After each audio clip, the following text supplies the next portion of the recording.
إسلامنا حياتنا حياتنا إسلامنا بشرعه حياتنا حياتنا إسلامنا إسلامنا حياتنا حياتنا إسلامنا. Sonra arkadaşlar, olacak bu vaazı arkadaşlar, sonra bizge köp yayılgan cahilliğin arasından gazavat deb aytagan söz vapşe nizattır. Kaçan gazavat bolar, kaçan bolmay, kaçan şahit bolar, kaçan şahit bolmay. Şahit deb aytagansa necip deyin zattır, onu kim bulsa da alıp bolan zattır, şunun hakkından olacak. Usta yayılgan arkadaşlar göresiz, okumanı ketevler deb aytып, her yerge uca ketevler eti, 2 kız cinsiyalı, 3-4 kız cinsiyalı tünün namaz başlagan o adam savla yurt injini, onun için cahiller sizge sağ bolunuzdur.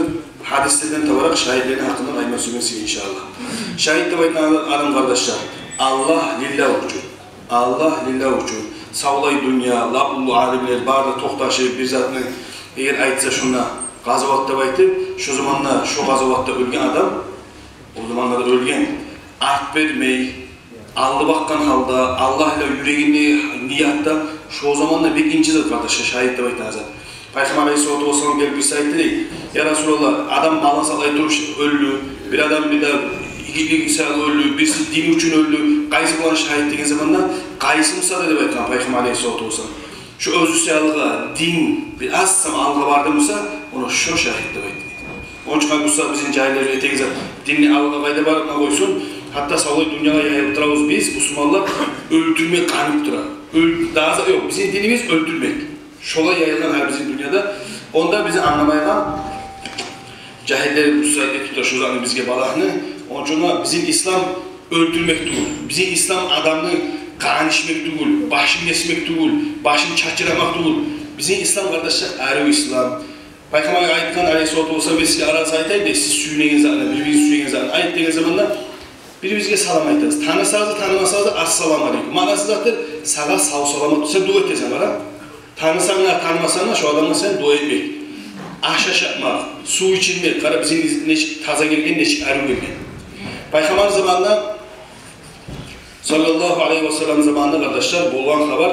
Buradan zaten de baytsanız Resulullah sallallahu aleyhi ve sellem'den bir adam Peygamber aleyhissalatu vesselam zamanında özü Peygamber Allah'ın izusundan kazavat çıkan zamanda arasındalar bir ondan önce dağı bitken son bolan haberlagan. O da ne haber deseniz kardeşler, bu su yavuşman, o su yavuşman, her su yavuşman bir sayıda, valla ben de yavuş edeyim diye bir kapir mi? Bu şey uru, yığıp bu şey onu aralar üstüne gelip bu şey üstüne uğrattıran zamanda ben Müslümanman, aşhadu en la ilahe illallah demek dedi. Aha, benden korkan aytarsan, urup yerini öldürgen bu adam.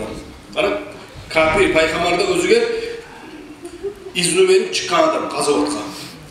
Şu haberde oturup, bu asıl ayet, şu la ilahe ettiğin zaman öldür koydum, vallahi öldürdüm. Bu ayet, oh seni, niye koydun seni? Peygamber'de yetişiyor bu haber, sallallahu aleyhi ve sellem'le. Peygamber aleyhissalatu öldürdün şunu, öldürüp oldun diye şu sözden sonra. Bu ayet vallahi öldürdüm. Bu ayet, vay sen, onu yüreğini açık aradın sen, yüreğine ait kanını, korkma ait kanını, o yürekke karala da geliyor. Sen o la ilahe illallah dedin, şu sözünü sen karamadın, hürmeti sağlamadın, yüreğini aç karamadın. Ya oçu, neçik öldürüp oldun sen? Onu la ilahe illallah demekten sözüne neçik cevap vereceksiniz sen diye mahkum demek. O zaman da Peygamber ayetken dağda ite bu var. Ya sen öldürmeyen sen de inanma sürmeyi Peygamber. Vallahi öldürdüm diye bu ayet. Ya sen onun yüreğini yarı karadın mı? Vallahi karamadım, yarı karamsın, hoş görelim ne bayıttı değil. Bu adam ashaba, tek karamadım. Peygamber şunu da ayıtıp tokta kaldı, razı olmayı Peygamber. Bir daha bir rivayette böyle kardeşler öt gitken zamanla oh sen ne ayet koydun? La ilahe illallah ne çık götüreceksin deyip şu sözünü ayet atıp gitti deyip de var arkadaşlar.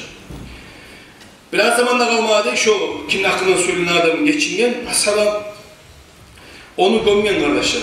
Göm erteğini arasa kabulü üstünde. Şu ashaba degen ayet adam şu la ilahe illallah deyip ayet götürgen adamın üstünde. Bu arada ya düşmanlar gelip açık olanı deyip ayet ekkelim gömü ikinci ezik. İkinci ezik yaşlarını salar. Ertem oğlanla kararsa kayıtıp kabının üstünde. O ayda yaşlar yukla kalkanı, karamay oğlanı da baydı. Üçüncü ezik gömüyor kardeşler. O zaman ne ayda? Yaşlarda inamayız, özünüz durayan, özünüz turgan zamanında da kararsa ertem kabının üstünde. O zaman da ana bunu halin bilip, bir mucize, Peygamber'in şu ayetken razı tügülüğüne bir Peygamber zamanında bolgan alamaklar olayı. Çok güde kalgan kardeşler insan la ilahe illallah diye kelimanın şu bir sözünü hürmetini sağlamanı sever kardeşler.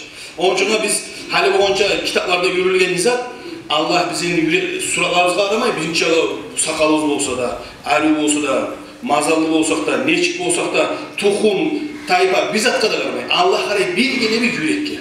Hali boyunca şu ayet olur değil. Sen hiç ya şurayı suratın sen bir ulu alim o şeyimsen lan, yüreğin seni kapkaramsa surattan mana yok çünkü. Üstün seni yırtılgan, bir avrunu yok, tuhumun yok, bizzatın yok ama yüreğin Allah'la işleyin. Ona ana çuvali. Onun için kardeşler, hazırda cahiller, böyle sak bolumuz. Evet öyleyse, Peygamber zamanında, aleyhissalatu vesselam zamanında şahit de baytanızda onun çoğu da bir inçizet kardeşler. İnçizet. Kim bulsa da o alıp olmayın. Onun için dağıtıp öldürüp onu inşallah şahit, senet kan şu şahit bulmayı için. Yani sağlığı dünya bağırlıcılık, çoğu şahit de ait tutsa da bulmayı o şahit.